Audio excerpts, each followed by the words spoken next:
Motor भी focus में रहेगा और हमने देखा पिछले हफ्ते की ऊपरी स्तरों से गिर के ये करीब करीब 675 रुपए के आसपास के भाव रह गए हैं। कुछ कुछ अच्छी चीजें निकल के आई हैं और एक तो ये कि लोन गारंटी दी है यूके की सरकार ने करीब करीब 1.5 बिलियन पाउंड की और 1 अक्टूबर से शैलेश चंद्र नए एमडी एंड सीईओ होंगे कंपनी के। टाटा मोटर जरा आप सौमिल जी चार्ट चेक कीजिए, ये भी अपने रेंज में ही है। हालांकि ये कि अब 650 रुपए हम आशंका जता रहे थे कि शायद वहां तक गिरे, लेकिन थोड़ा सा संभला हुआ शेयर जरूर है ये। बिल्कुल, टाटा मोटर्स में बहुत रेंज बाउंड मूवमेंट है। अगर आप कंपेयर करें मारुति को, एम&एम को, ये सारे ही एक अप ट्रेंड में हैं।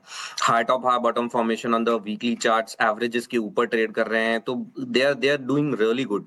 टाटा मोटर्स में द प्रॉब्लम इज के यहाँ पर 200 डेली मूविंग एवरेज के ऊपर ये बहुत समय से नहीं गया है, तो ये it is a clear under performer. यहाँ पर अगर आप देखें फ्राइडे के दिन में, इनफैक्ट इवन थर्सडे को 2040 डेली मूविंग एवरेज के नीचे चला गया था और फिर एक गैप डाउन ओपनिंग हुई थी।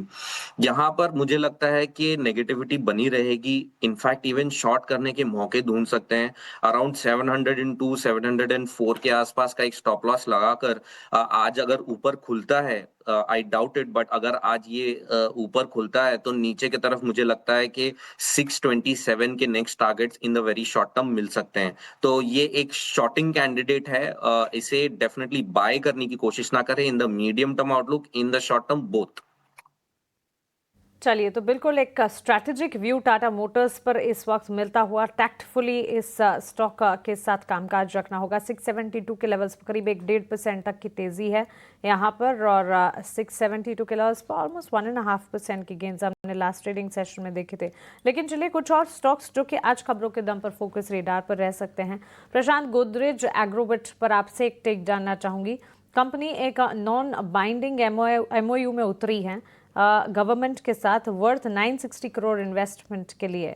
सो साइन किया है एमओयू, नॉन बाइंडिंग अग्रीमेंट है और न्यूज़ फ्लो है जिसके चलते आज भी स्टॉक में एक मजबूती की चाल शायद नजर आए। लास्ट सेशन में हमने 5% की तेजी पर स्टॉक को क्लोज होता देखा था। 720 के लेवल्स पर गोदरेज एग्रोवेट पर आपकी राय क्या होगी?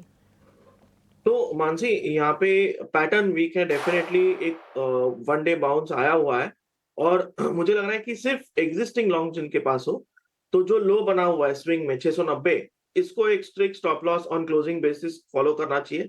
मैं फ्रेश बाय की सलाह देना नहीं चाहूंगा, वेट करूंगा एग्जिस्टिंग लॉन्ग्स के लिए। 690 का एक stop loss, close below this exit. नई पोजीशंस के लिए दूर रहने की राय इस वक्त हमें मिलती हुई